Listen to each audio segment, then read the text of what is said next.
Good morning, true crime friends, and happy Valentine's Day. Do you have a Valentine?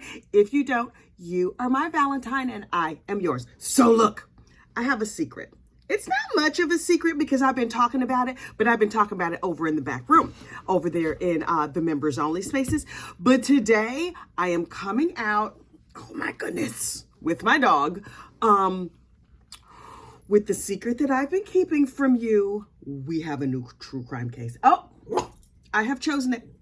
Other dog, stop barking. I put this one in my lap so she wouldn't bark because she's very chatty. And now her sister is looking at her sitting in my lap barking. I cannot get away. Daisy, no. The old dog is very compliant. This one, not so much. She's a puppy. Say good morning, Holly. Say good morning. So look, here's the new case. You've seen it in the news. Now it has its own playlist. Go down to the playlist and you can watch all the videos that I've made on this case. There's only like 2. That is the state of Florida, because isn't it always Florida, versus Shana Gardner. Honey! Shana Gardner. This video is an establishing video to help you understand the entire history of this case. So as we go through it, you know who all the players are. So let's get started. Poor Jared Bridegan, whose name I'm probably pronouncing wrong. The last name, not the first, because obviously I know how to say Jared. Jared was unfortunately unalived in a bitter custody battle. See also the Adelson crime family, because this case, oh honey, it has shades of Adelson all over it. And if you know the Adelson case, you know those people were a mess. They were a whole mess. But think of it this way. You know Donna Adelson, the evil mama who was like manipulating everything and everybody around her? That's Shana, only younger. But here's a little twist. Shana Gardner also has evil parents. Shocking to absolutely no one. But here's where true crime gets interesting. Shana Gardner is the Stamp It Up heiress. I'm not sure if it's Stamp It Up, Stampin' Up. It's some stamp and some up happening. It's a crafting empire. Oh my God. You know how much I love crafts. I was like, wait, are the crafts garbage? Please don't let it be a craft that I use, because then I have to stop using it on the strength of the murderation. But it turns out it's like scrapbooking and stuff and sitting with little bits of paper. My mother makes gorgeous scrapbooks. Me on the other hand, child, that is not where my gifts lie. All my pictures are in my phone. I don't need to put them in books when they're right there on my phone. So anyway, the Stamp It Up people. Wait, I wrote down their names. Now, of course, I can't find their names, but somewhere on my desk, I have their names written down. The mama and the daddy, both of their names start with S. That's a pattern for a crochet budgie, the little bird. Well, I don't know what I did with their names. They're here somewhere. Anyway, wait, they got them. Here they are. I found them. Shana Gardner, the crafting era child. This video is completely off the rails and we only 3 minutes in. Okay, the parents are Shelly and Sterling Gardner. Shelly and Sterling Gardner were some nice Mormon people living over there in Utah or wherever. And Sterling was married to somebody else. And then he was like, oh, who's the cute girl over there? Wait, her name is Shelly? Let me go talk to Miss Shelly. So he went and talked to Miss Shelly, and his conversation, something was very appealing to Miss Shelly. So Sterling left his wife and got with Shelly, and they started a family. Okay. Not that much judgment, because I'm judging them. I'm absolutely judging them. But they've been together for a super, super long time. So maybe that first marriage was not all it was cracked up to be. I don't know. I'm merely speculating at this point. Okay. Hopefully. She got off my lap, so hopefully she won't be over there barking like a maniac. Hang on.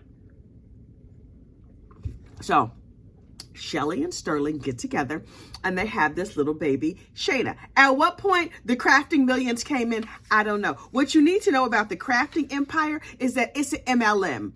What is the deal with our LDS friends, our Mormon friends, and multi-level marketing situations? It seems to be a whole lot of MLMs over there with the Mormons. I don't understand how that goes together, but somehow it does. So look, Sterling and Shelly have this daughter, Shana, And they're making millions and millions and millions on their crafting MLM, Stampin' Up. And they live in what's called the Stampin' Up bubble. That is where everybody is so, you know how those MLM people, no shit, not that much shade to our MLM friends. They could be a little culty. They could just be a little, my crafts are better than your crafts. Okay, dude. Anyway, so they're over there living in the Stampin' Up bubble because everybody around them is making money off of them and they're making money off others. So they have surrounded themselves with people who totally agree with them and think everything they do is fine. And they raised this very spoiled, bratty daughter, Shana. And so Shana, when she turns 19, goes on a Mormon mission. And so she's out there on the mission, and Shana has what my grandmother would call the takeover spirit. You know somebody with the takeover spirit. I might also be a person with a takeover spirit. When they just go into a situation and they're like, I see how y'all running things, so this is how it's going to go from now on. And they just take over. But Shana was funny and she was light and everybody loved her. She was a skosh psycho and controlling and wanted to be running your life. I might resemble that in my real life, but just a little bit. But if there's a strong leader elsewhere, I let them lead if I decide that that's what I want to do. So anyway, Shana had the takeover spirit, but she was out here on her Mormon mission and she was recruiting other people to become Mormons. I'm not entirely sure what you do on a Mormon mission. I mean, I know you recruit people and try to get them to be Mormons or whatever, and then you like cut their grass. I don't know. You help the people in the community. So when you're on a mission, you have a mission companion. That is somebody that you hang out with all the time, and you two take care of each other and look after each other and report back to head office if your mission companion does something wrong. Okay, shades of a cult. Anyway, so Shana's over here on her Mormon mission, and on the days off, they would have like parties or whatever. And Shana was like, no, I'm running the party. I'm taking care of everything. I'm doing everything for everybody. And people were like, okay, Shana girl, whatever. So Shana comes home and she's just like, okay, I am a returned missionary. I am super holy. Plus just like a light little hint of crazy. And I want a boyfriend because she's like, I'm about to be an old maid. I'm almost out of my teen years and I have not found a husband yet. So she's looking around and she's like, that dude, I want him. Now, according to her mission companions and other friends, Shana was fun and funny and light and ballsy. See, also the takeover spirit. And so if there was a boy she liked and he didn't like her back, she would be like, oh, well, my parents have all this crafting money, so I'm just going to spend a bunch of money on you and lure you into being my husband. And some people like that and some people don't. And so she met Jared, and Jared was like, yeah, no, super not into her. But she's like, excuse me, sir, I am into you and you will be my boyfriend. And he was like, yeah, nah.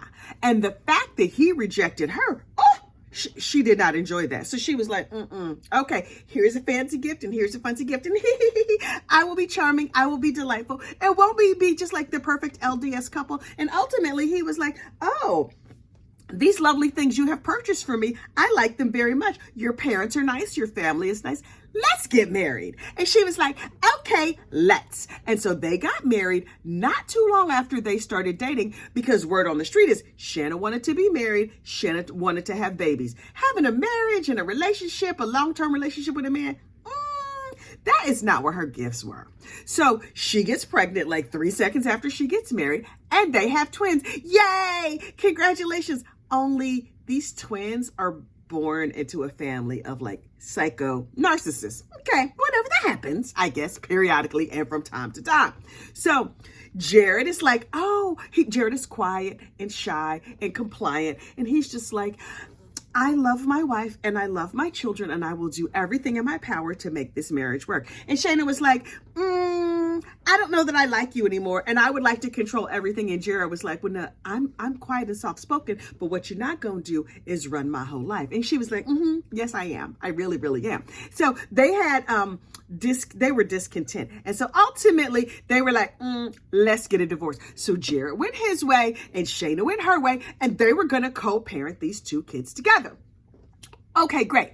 Only Shana, remember when we talked about the takeover spirit? She was like, Jared, you're not going to do this and that and and you only wanted me for my money. Heifer, wasn't it you out here throwing your money around to lure men? You can't lure people with money and then be mad that they are using your money. You can't have it both ways, ma'am. So Shana was real mad and real upset and increasingly unhinged. The takeover spirit had blossomed into full-fledged crazy. All the crazy was in its full flower.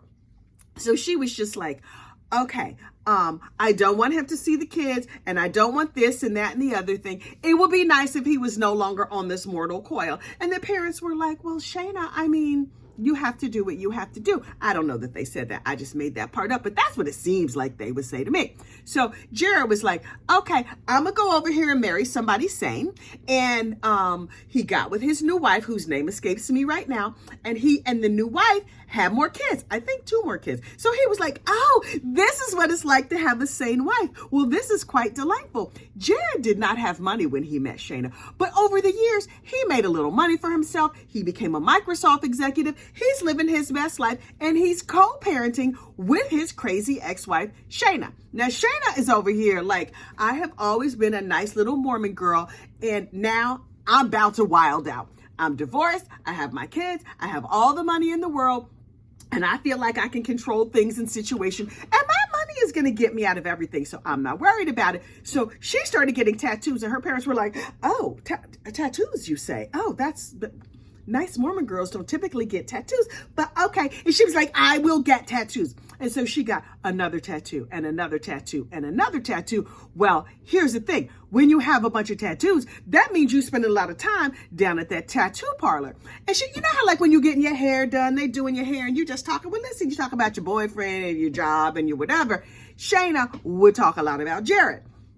So her tattoo artist, and so that you know, so that there is no confusion, there is no tattoo artist client confidentiality. We talked about this. There's no drug dealer confidentiality. There's no hairdresser confidentiality. There's no tattoo artist confidentiality. So anything you say to your tattoo artist can and will be used against you in a court of law. If you go and unalive somebody, govern yourselves accordingly. Don't say nobody told you. So Shana's down at the tattoo parlor and she's running her mouth. Oh, it would be so much easier if he was no longer here. Do you know anybody who could unalive somebody? Because my ex-husband, he wants to share the kids. He wants to know things about them. I don't like that. I want to keep my twins all to myself.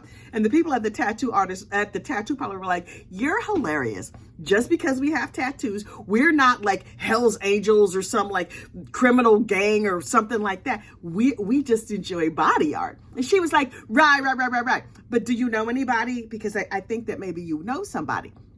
And they were like, okay, Shana girl, enjoy your new flower. We're going to keep working on that sleeve. We see you next week. And you know, when she left, they was like, this heifer. Anyway, she is a good tipper. So what you going to do? So Shana, because you know she's not working. She don't have no job. She don't have to have a job. She got rich mom and daddy who were like, here's your allowance, ma'am. And she was like, thank you. I got all this nice tattoo money and free time to go to the gym. So she's down working out at the gym and she spied. She's like, I spy with my little eye a maintenance worker who is looking quite delicious to me.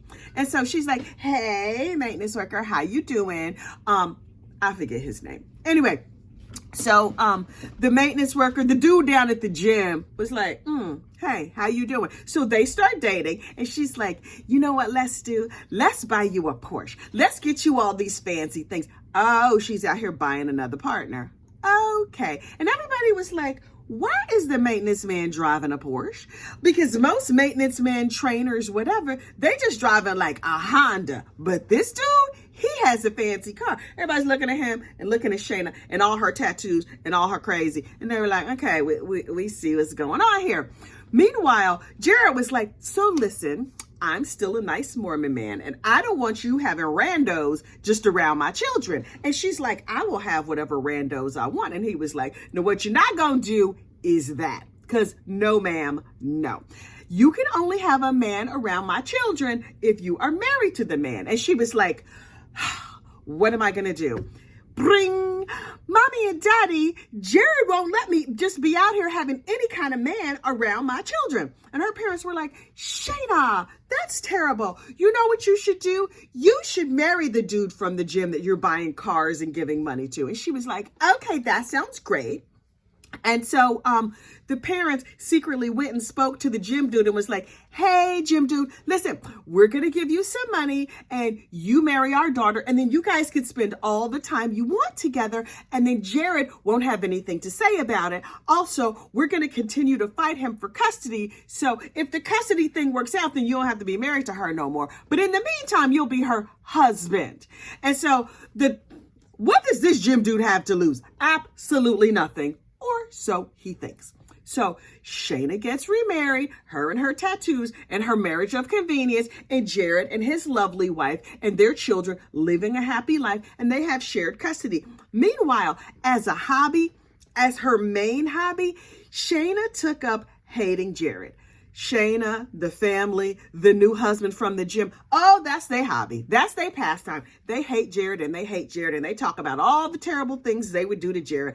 Oh, wouldn't it be so much easier if he was no longer on this mortal coil? Meanwhile, he's like,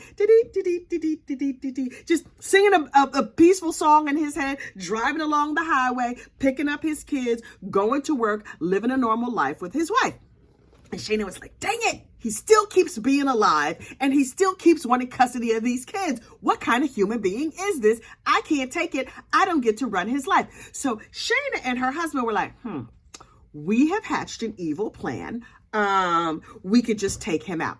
And so Jared was like, not Jared, the husband, Mr. Saldana, I think his last name was. Mr. Saldana was like, I have a tenant, because now I got properties now that I got all this money. I have a tenant who's behind on his rent. And in exchange for like rent money or whatever, I could probably get him to unalive Jared. And Shana was like, oh my goodness, that sounds fantastic. What could possibly go wrong? So, one night, Jared comes to Shana's house to pick up the kids. He has a daddy-daughter date. Now, Jared brings his child from his happy marriage, goes and picks up the twins from his crazy marriage, and the kids get together and they have a daddy-daughter date night, and it's so delightful. Jared drives back with his 2-year-old daughter in the backseat, and he drops off the twins. Bye, we'll see you later. They did not realize that they never gonna see their daddy again on this side of glory. So Jared, to leave Shana's house, has to drive down a long deserted road, but only for a little stretch of time. So he's driving down the road and he's like, I am a good citizen. There is something here in the road. Oh, it looks like a tire. Let me get this tire out of the road. So he gets out of his car and he's like, what? Who puts a tire in the road? So he goes to get the tire there and pow, pow, pow. Shots ring out and Jared is unfortunately unalived right there in the middle of the road. And then some dude runs off and then the case goes cold. The cops come. P.S. The cops are right over there. They was just right up the street and they were like, oh, it's a crime scene. This is terrible. Oh, and there's a 2-year-old crying in the back of this truck. How will we ever solve this crime? There's no hints. There's no indications. Just randomly. Was it a drive-by? Was it a robbery? What happened? Poor Jared, the Microsoft executive, as he was called, but we're going to use his name because he is more than just a Microsoft executive. He was a caring father, right? So they're like, we don't know how we're going to solve this case. Jared's nice wife was like, it was Shana, right? Everybody knows that Shana did this. And the tattoo parlor people were like, I got some ideas of who did this. The people at the gym are like, well, everybody know who did this because this is clearly not a mystery. But Shana and her parents were like, this is terrible. Oh my goodness, I can't imagine. So they take Shana down to the police station and she's like, so listen, I'm heartbroken, not a tear in sight.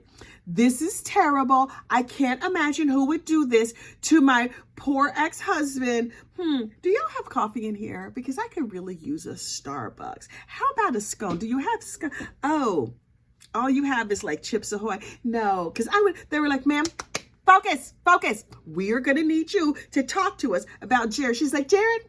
Oh yeah. I was thinking to myself, my life would be so much easier if he were not alive anymore. But I would never do anything because I'm not that kind of girl. But everybody hated Jared. Everybody hated him. P.S. People over at the church was like, everybody hated Shana. We love Jared.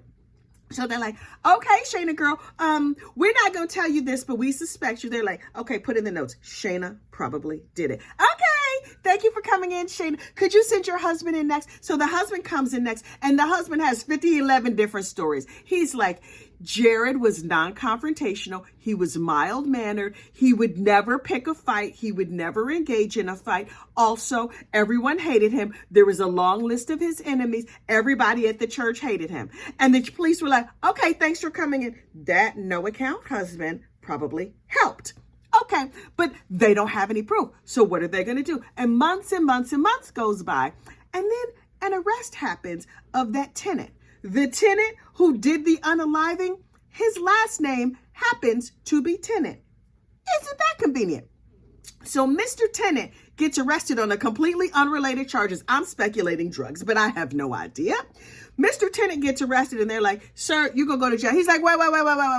I have information on another crime. And so if you would just drop down my charges, I can help you out with. They were like, right. Okay, sir. What? Another petty theft? And he was like, no, a murder. And they were like, ooh, a murder. And he was like, oh, not just a murder of a Microsoft executive. And they were like, wait, the Jared thing with the tire and the 2-year-old baby? And Mr. Tenant was like, girl, yes. And so he was just like, oh, the cops were like, oh my goodness, girl, tell us everything. We are perched. And so Mr. Tenant gives up the whole game. Shana and the husband and him and the tire in the road. And they were like, okay, sir, this is a cool story, but we need some proof. And they was like, oh, the tire that was in the middle of the road. Oh, well, that came off her husband's truck. Go on over there and check her husband's truck. And Mr. Tenant had the goods. As soon as Mr. Tenant got arrested, Shana and her husband were like, I don't, we had not planned on this happening. So what us gonna do?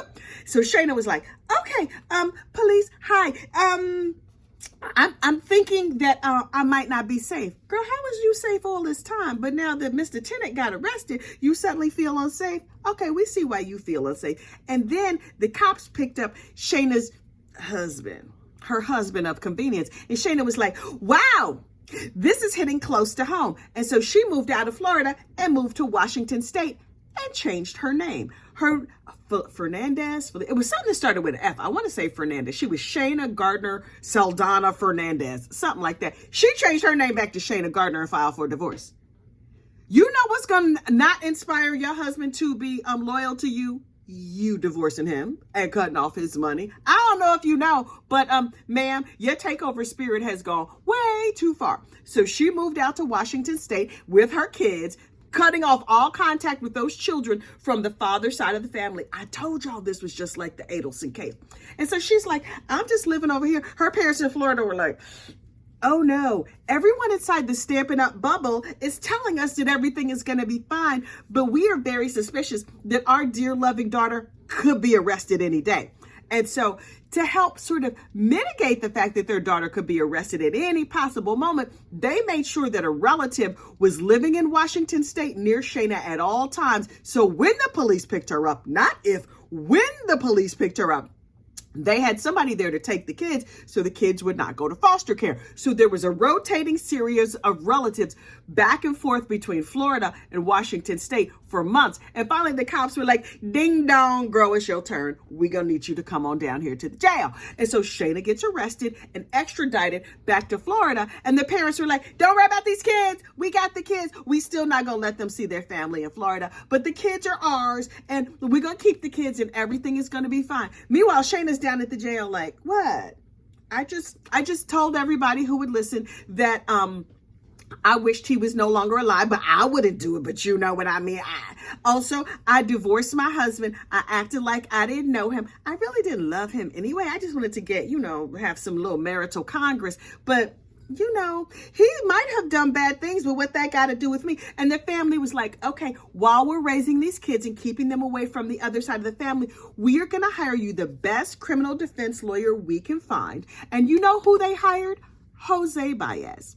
Jose Baez of Casey Anthony fame. And they were like, if he got that murderous Casey Anthony off, this case should be a walk in the park because clearly the no account second husband did it and his tenant, Mr. Tenant, but not our beloved Shana. So that is where the case stands now. Only now, today, February 14th, 2024, Shana has to go to court. I don't know what this hearing is about. Probably just a status update, but I wanted to make sure that you, yes, you dear listener, you dear gossip fan, were entirely up to date on everything that is happening with the Miss Shana Gardner case, because we will be watching, we will be following, we will be listening to every single thing related to this case so we can be up to date. Now look, I have created a Florida versus Shana Gardner playlist. Go ahead and jump on that playlist. There's only a couple of videos in there. If you'll see the things that I said about her in the past, you will be entirely up to date. So go. No, here are your marching orders for today. Like this video, subscribe to this channel, find the Florida versus Shana Gardner playlist, and watch all 3 videos that are already there. Now, if you are a member in the member spaces, then you've already seen that members only video. If you are not a member, don't worry about it. We ain't saying nothing. We wasn't talking about you. We wasn't talking about you at all. So look, get out there and have a fantastic day, and I will see you after Shana's hearing today. Bye.